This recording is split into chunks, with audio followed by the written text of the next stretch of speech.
How does that look? That's great, man. Looks so happy. Guys, the ornaments are up here. Oh yeah, that's great. That 70's show has it all. It's entertaining, funny, and you feel like you can really relate to the characters. It's hard to believe that the show has already been off the air for over 10 years.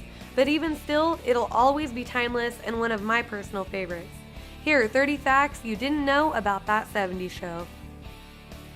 Topher Grace got his start in show business after That 70's Show creators, Bonnie and Terry Turner, saw him in their daughter's high school play. While watching the play, their attention gradually turned to the lead, which was Topher. The Turners asked him to audition the following year for their new show, and he got the part.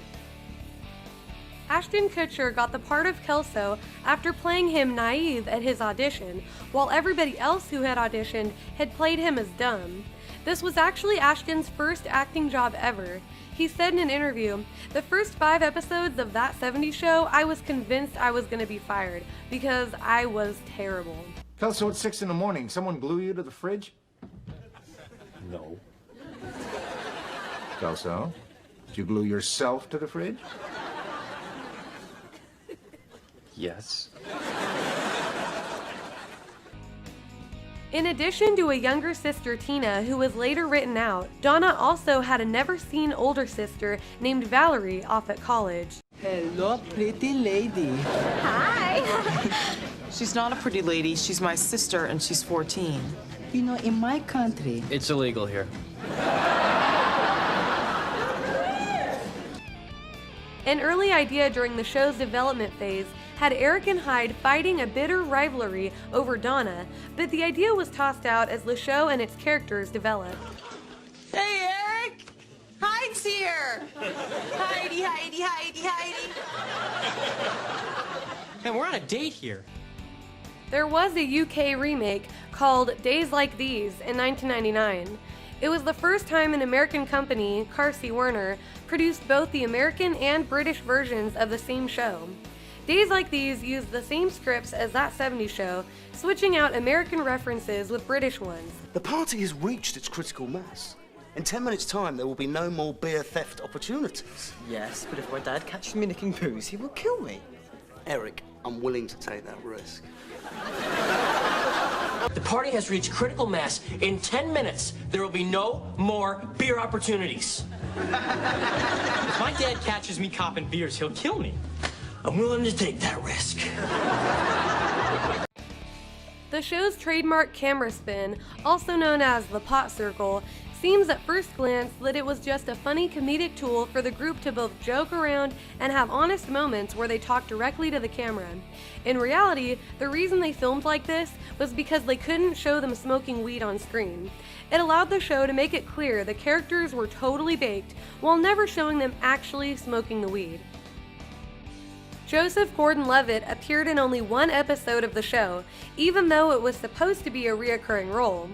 Audiences were apparently not thrilled with his gay kiss with Eric, and his character quietly left the show to never return. And I feel like I'm playing this part, right?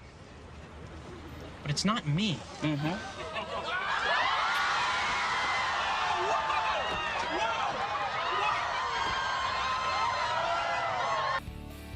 Mila Kunis had her first real-life kiss while filming on the show with her future husband, Ashton Kutcher. Since she joined the show at such a young age, she also had a few other firsts while on set too. Wilmer Valderrama taught her how to drive, and Danny Masterson took her to her first club and bought her her first drink. He was also her prom date. Kurtwood Smith is the only regular cast member who was actually born in Wisconsin. Masterson's role in The Faculty was cut short so he could shoot the pilot. All the actor was told about his character Hyde was that he is a deep theorist stoner type. Masterson figured out how to play his character by episode 4 or 5, he said. You heard her, let's drink beer. Me first. No way, I spotted it. I saw it too, I just didn't say anything. You saw a keg and you didn't say anything? Back of the line. That 70's Show almost lasted an entire decade with its 8 seasons, but it only took up 4 years of fictional time. And you can tell what year each episode takes place in by the license plate at the end of the theme song. Mila Kunis lied about her age at her audition. She was only 14 years old at the time, and she had reasoned that the producers wouldn't want to cast someone too young because of work hour restrictions for minors. So, I told them I was going to be 18, Kunis told People, but I didn't tell them when I was going to be 18. Tanya Roberts, who played Donna's mom, also slowly started to disappear from the show as the seasons passed. In real life, her husband became terminally ill and she wanted to devote her time to being with him instead of working on the show. Fez, supposed to be FES, stands for Foreign Exchange Student. One of the main mysteries about Fez is trying to figure out where the hell he came from. The other running joke regarding his background is his real name. Fez is an acronym for Foreign Exchange Student because in his initial meeting with the gang, they realize they won't be able to remember or pronounce his real name. Only once in the entire show does Fez say what his real full name is. It's blocked out though, due to a loud noise overpowering his voice. We see Wilmer Valderrama, the actor of Fez, saying a long name, but it's actually just him listing the show's characters' names. The original title for the show was Teenage Wasteland. However, The Who songwriter Pete Townshend refused to allow his lyric from Baba O'Reilly to be appropriated for the show. The same went for the proposed title of The Kids Are Alright. After Feelin' Alright was presented as the name of the program to advertisers, Bonnie Turner realized that no matter what they called it, everybody would just refer to it as That 70's Show. So that's what they decided to name it. Well, I didn't want to make a big deal about it, because I'm trying not to care so much about gifts and material things, and... Oh, it's not working because this is beautiful!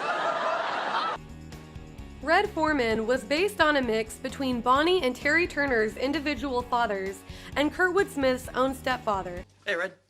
Good day, Mr. Red. Wait a minute. Where's the other idiot? Josh Myers, who is the brother of Seth Myers, was originally going to play Eric after Topher Grace left the show. Eric's suddenly different appearance was going to be explained by the changing effects of coming back from his trip to Africa as a newly grown man, but the writers eventually ditched this crazy idea, and instead we got Randy Pearson, a combination of Eric's style of humor and Kelso's way with the ladies. Jackie is the only character who calls everyone by their actual first name.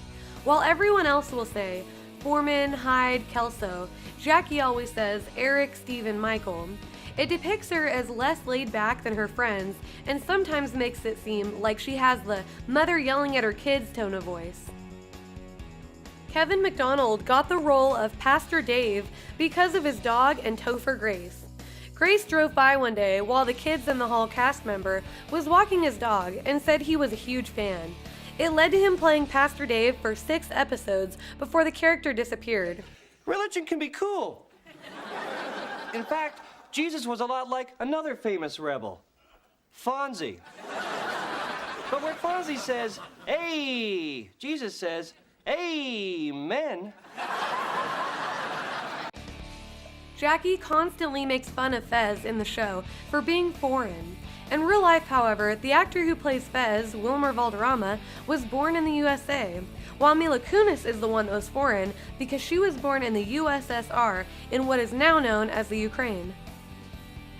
A show all about the 70s couldn't continue into the 80s, but the producers and writers found a way around this. A new show, That 80's Show, was created to tackle the neon-colored, teased hair era. The show flopped during the first season and was later canceled. You can find clips of it online though, and it's a real trip seeing Dennis Reynolds from It's Always Sunny in Philadelphia playing the lead of That 80's Show, Corey Howard. Hi, Dad. Would it be okay if I quit? Sure, son, sure.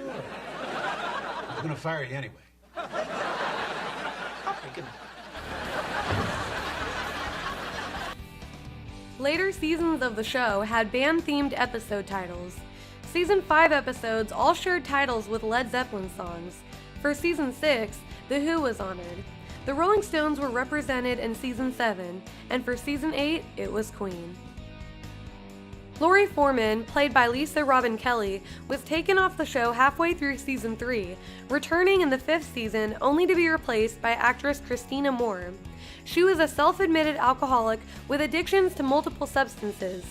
Sadly, Kelly passed away on August 13, 2013, after entering a rehab program. The coroner ruled the cause of death as an accidental drug overdose. Her family later filed a lawsuit against the rehab for not watching her close enough and for allowing her to somehow access drugs while in the program. Leo was really arrested for drug charges. Hyde's boss Leo was definitely the epitome of a 70s stoner. Not only was he played by the iconic Tommy Chong, but he disappeared from the series for a while because he was serving a jail sentence in real life for selling drug paraphernalia. It was such a natural chain of events, Tommy was surprised they didn't write it into the show. Dog food? We were framed! I mean, of course it's dog food. What do you think it was, illegal drugs? Danny Masterson was a very successful child model and actor. In fact, by the time he was 16, he had appeared in over 100 commercials, including ones for Swift Premium, Kellogg's Frosted Flakes, Hardee's, Hostess, Tang, and Clearasil. Will Forte turned down performing on Saturday Night Live to continue writing on the show. Forte enjoyed the job security of his writing/producing gig on that 70s show and feared failure on Saturday Night Live. However, 1 year later, he changed his mind and joined the show. Donna claimed she dyed her hair blonde after her marriage to Eric was called off, but the truth was that Laura Prepon went blonde for the lead role in the 2006 psychological thriller, Carla. Kitty's cigarette smoking was slowly phased out after season 3, due to Deborah Jo Rupp kicking the habit in real life. Mom, what are you doing? Nothing. And you do as I say, not as I do. Staging the frame of a shot can be very important to the scene. If the actors in the shot have drastically different heights, it can cause some issues. This often was the dilemma on the set of that 70s show when Mila Kunis and Laura Prepon were in a scene together. Even in the show, Jackie often teases Donna for being so tall, even compared to her boyfriend Eric. Prepon stands at 5'10", towering over Kunis's petite frame of 5'4". The producers got around this issue by having Kunis sit down or dress her in platform heels to appear taller. Kitty wears the same red blouse and floral skirt in the final episode as she did in the first episode. Thanks for watching, I hope you enjoyed the video. If you did, please leave a like and subscribe. Until next time, peace you guys.